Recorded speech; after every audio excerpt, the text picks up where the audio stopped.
We're going to watch some more videos and look at some screen captures. And we'll first start off with this video with Tarek Sultan. He's affiliated with Agility. And we're going to follow this and see where the rabbit hole leads. We realized there's a whole set of other kind of interesting concepts that we felt that we wanted to kind of look at. And we have a partnership with a company called Colle Capital. Colle is like a chess move. I'm not a chess expert. It's an early stage venture firm that we've partnered with, and where we're actively investing as a startup with startups at an early stage. The advantage of doing that is that it gives us people are investing alongside of us that are in many cases much smarter than we are, better connected. So they actually give us some validation as around some of the concepts that we're looking at. But more importantly, we interact with the management teams over 3 or 4 or 5 year period. So we get to see firsthand which ones of those management teams are going to be winners. He's partnered with Colle Capital, and there's someone, and Colle Capital is much smarter than him. And keep in mind that he's built out this very large global logistics company. So that Tarek is already smart in the first place, but there's even someone even smarter than him. And he's partnered with Colle Capital to help validate which teams are going to be winners. Let's listen for who these winners might be. And you can kind of double down and reinvest in those businesses. And then the more recent type of innovation we've been doing is around this area of SPACs. There's one called Queen's Gambit. It's the same principles that we backed out of Colle Capital. They are providing basically capital for IPO-ready companies through these SPACs. And that's so, when we look at it, we have all the way from the startup to kind of like in the middle, all the way to like now an IPO strategy for some of those companies. And I'll give you like a couple examples of what these. Give us an example of a winner. These companies are, because I think they're super interesting. One is HYLN. HYLN is a company that uses renewable natural gas to make an electric truck. The difference between it and a normal electric truck is that it has 3 times the range. It costs 30%, 40% less than diesel, way less than an electric truck. So you're talking about a technology that we could take potentially to our main customers who are all environmentally, focused these days. And you can say, listen, we can save you 30% savings on your trucking cost, and you're going to have negative carbon emissions.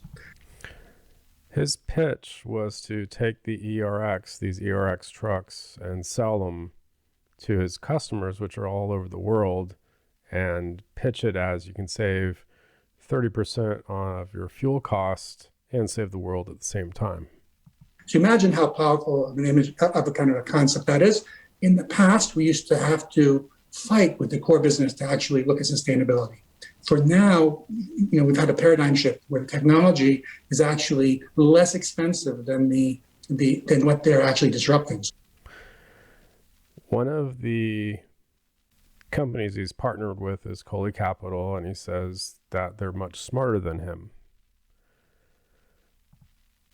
Looking at the latest 14A proxy information from HYLN, Colle Capital Partners 1 has 9.5 million shares, and it is beneficially owned by Victoria Grace. And it turns out, if you take a look at the beneficial information, she actually started investing in HYLN when it was a SPAC, a special purpose acquisition company, as the ticker symbol SHLL. And she started off with about 10 million shares. It ramped up to 10.2 million. And ever since December of 2021, it's hovered around 9.5 million shares, and to today's time period, she still has that amount per the DEF 14A from HYLN, and she's only sold 5% of her stake in the company. Let's listen to who this Victoria person is. It makes our life. I'm Victoria Grace. I'm founder of an early stage fund called Colle Capital. We invest in early stage seed and pre-series A sweet spot, but we've done also as far as Series D and beyond. Digital health, fintech, and logistics are kind of our core verticals, although we are very opportunistic and we consider ourselves generalists. We like technical founders. We don't have a mandate to back female founders, but just by looking at our portfolio, nearly half of our founders fall into that bucket of it's minority, really, not just female led companies. And now, one thing I would like to point out that the background shows MIT management, and MIT stands for the Massachusetts stands for Massachusetts Institute of Technology, and they're not near Boston, Massachusetts. I think they're in Cambridge, Massachusetts. And I remember last year that there was a whole lot in Google Trends. There's like a hotspot in Boston, Massachusetts, and I just could never figure out where it was coming from. And there's a GE Veranova office nearby Boston, Massachusetts, but it wasn't close enough. And MIT is closer, but let's listen to her to continue to talk. We really true partners to our portfolio companies. We help them with different rounds of financing. We bring customers to them. We really help to accelerate their growth rate. And my connection to MIT, one of our advisors is on MIT a tech board or something like that. Otherwise, I'm just crashing this party. So one of her advisors with her venture capitalist firm, Colle Capital, is with MIT, and he's a part of some tech board on MIT.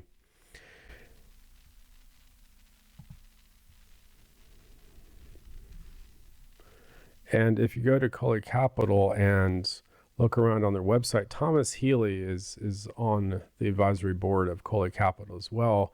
But there's another individual, his name is Bob Stearns, and he's currently the co-founder and managing director of Sternhill Associates, a venture capital and consulting firm in the greater Boston area.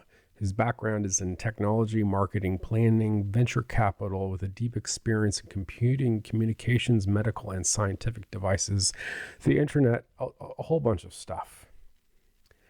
And it says at the bottom, well, actually, no, let me go to the second paragraph. He is currently a member of the MIT Venture Mentoring Service, a mentor at Greentown Labs, an expert member of Mass Challenge. And it turns out, if we go to the next video clip here. My name is Thomas. I'm the founder of HYLN. We hybridize tractor trailers. We take that Toyota Prius or Tesla technology and apply it to 18-wheelers. So this is Thomas talking about HYLN in the lower right-hand corner is watermarked Mass Challenge. So if you go back to the very beginning, he gave a pitch at Mass Challenge, and I'm guessing Bob Stearns saw it and he was involved and he liked what he saw. We're able to reduce their fuel consumption by over 30%, and the product pays for itself in less than a year. So one of the best things we took away from Mass Challenge was the partnership with Panasonic. They were the lead sponsor in the startup showcase, and we were able to start a relationship with them where we hope to use their product in the future.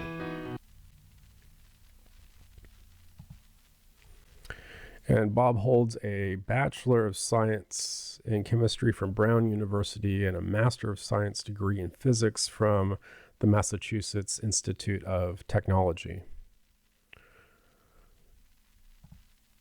Bob is also known as Robert Stearns, and he is a managing director of Sternhill Associates. You go out to the Sternhill Associates website, you'll see HYLN listed in the current portfolio. To the right of it is Spark Cognition. That's an AI company that has some sort of military thing associated with it. However, Colle Capital they don't have it listed on their website, the Spark Cognition. If you go down to the next grid just below, to the next box just below HYLN, there's a company called Liquid Piston. Sternhill Associates is backing Liquid Piston, and it turns out Colle Capital is also invested in Liquid Piston. What does Liquid Piston do? Liquid Piston develops innovative power solutions based on a new kind of rotary combustion engine. It's much smaller and lighter than a diesel engine. They're about 10 times lighter and smaller, actually, and about double the fuel efficiency of a typical gasoline engine or turbine. So it's really a great power solution for UAVs or other applications.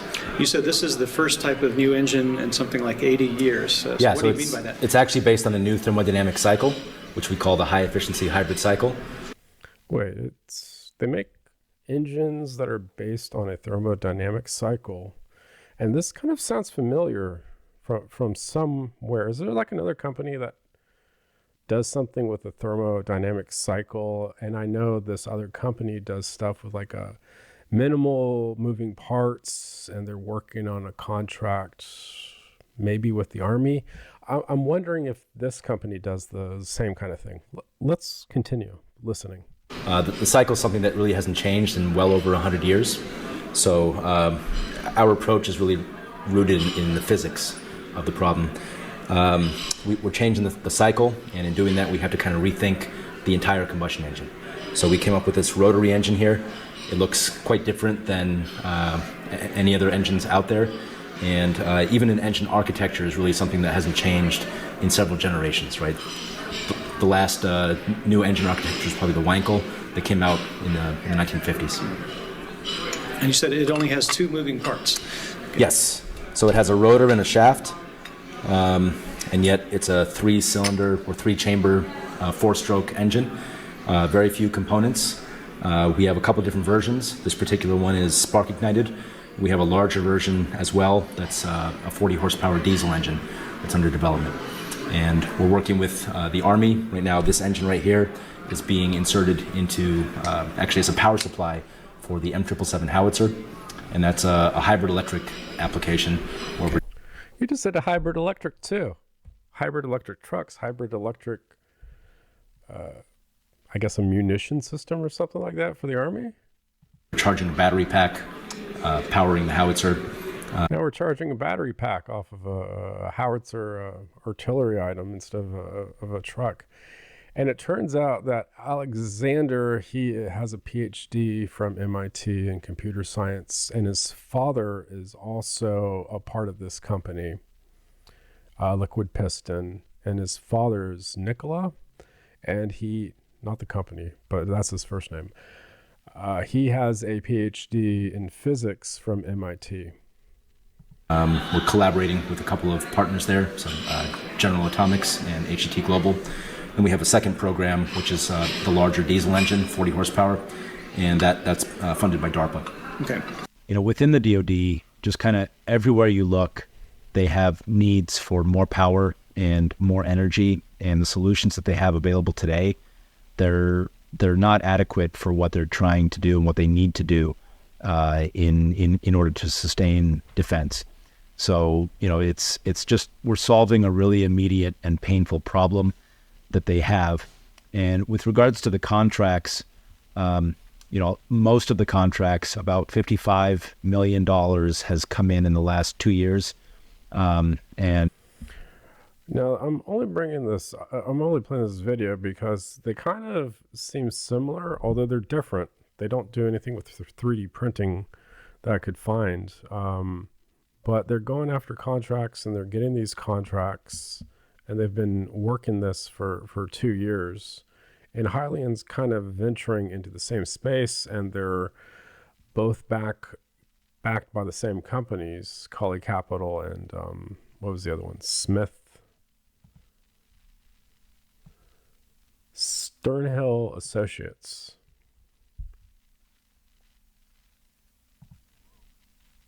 And we just announced a new contract.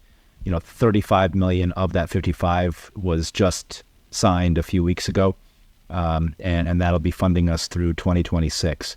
So basically, we turned profitable starting in 2022, and we expect to be pretty close to break even. We're not trying to make a large profit on these contracts, but they are helping to fund, a significant portion of the development, at least for the DoD applications through 2026. So they're using the contracts to help fund continuing development. That the main thing is not to generate a lot of profitability. It's coming from somewhere else. And then the third piece of this is licensing. So once the technology is fully fielded and we can transition it to higher volume producers, there's a lot of companies out there that are really good at making things, including engines. They already have the manufacturing, the quality controls, the sales, the service, the distribution channels, all of these pieces that we as a small innovative company, we don't have those pieces necessarily.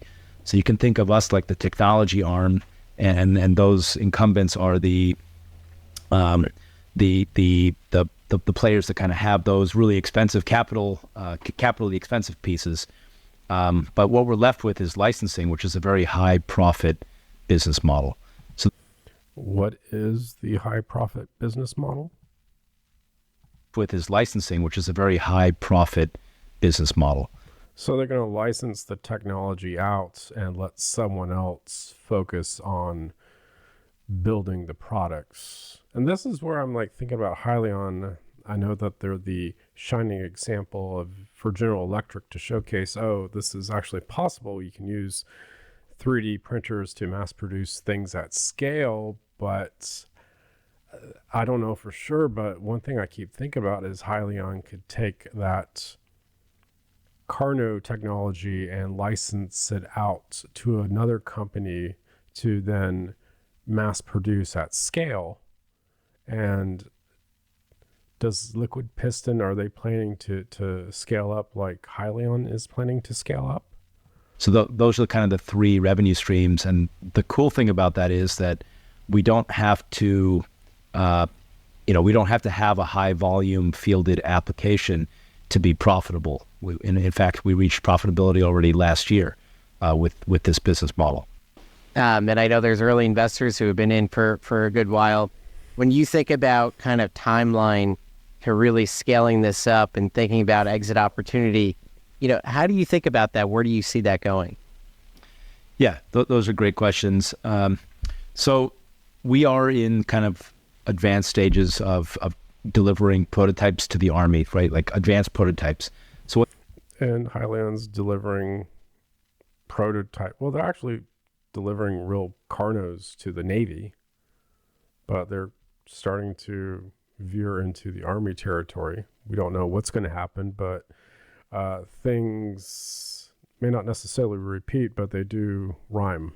What that means is by the end of next year, we want to give the Army both engine and generator prototypes that they can start to qualify for fielding in use. So we're getting a lot closer to a fielded application. My best estimate, and this is just an estimate, would be about 2 to 3 years towards something that can be fielded.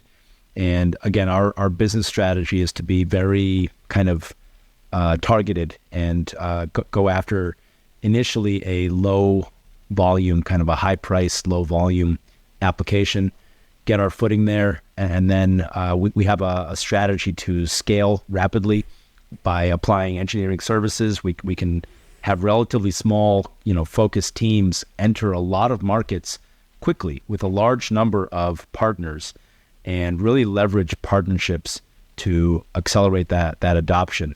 So I think we're well on our way.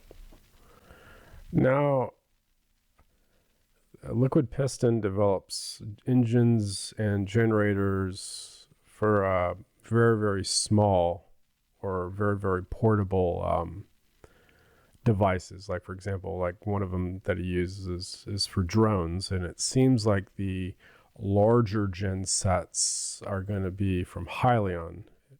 So they're not going to like overlap each other. One's very tiny, which is liquid piston or small, and then the medium to large size for military use appears to be HYLN. So looking forward, technology-wise, what technology on the horizon gets you excited? We'll go to Victoria first and then Gabby. Let me guess, she's going to start talking about artificial intelligence. Well, I think everybody knows about generative AI. And I do think it's probably the biggest thing that will probably happen in my career. And I've been doing this for a long time, just been around for a long time. And it really will touch every single job, every single industry, every single vertical. And we're very excited about potential. So everything we're seeing right now has that element in it. We try to be very careful because 95% of stuff we see is just a GPT wrapper, or it's like a feature, it's not a product. So there's a lot of noise that you have to cut through to really figure out what is real and what has serious potential. On the healthcare side, we really love longevity stuff. It's super interesting. And again, I think AI is going to really accelerate some of that, some of those trends. Precision medicine, I really enjoyed that pitch today. Again, with the help of AI, you can really accelerate that. So I would say those are kind of the key things we look at, and also efficiencies. AI is going to allow founders to be able to build companies a lot faster and a lot cheaper. So it's just like amazing time to start companies actually, and being able to embrace all this innovation and not having to raise a ton of money and deliver something formidable. So we really like capital efficient stories. Our best outcomes have been companies that actually only raised 10, 15 million over the life cycle of the company. I mean, I get heartache when I hear my founder saying, "Oh yeah, we're going to get the $50 million, like next round," and you just think like, okay, we have to sell it for another $1 billion now to be able to realize the return. So capital efficiency is something that I think AI will make accessible to founders. And what's going to power all this artificial intelligence? I don't know. It may go nuclear. It may go somewhere else. It may be a combination of all of the above. That's it for this video. Thanks for watching.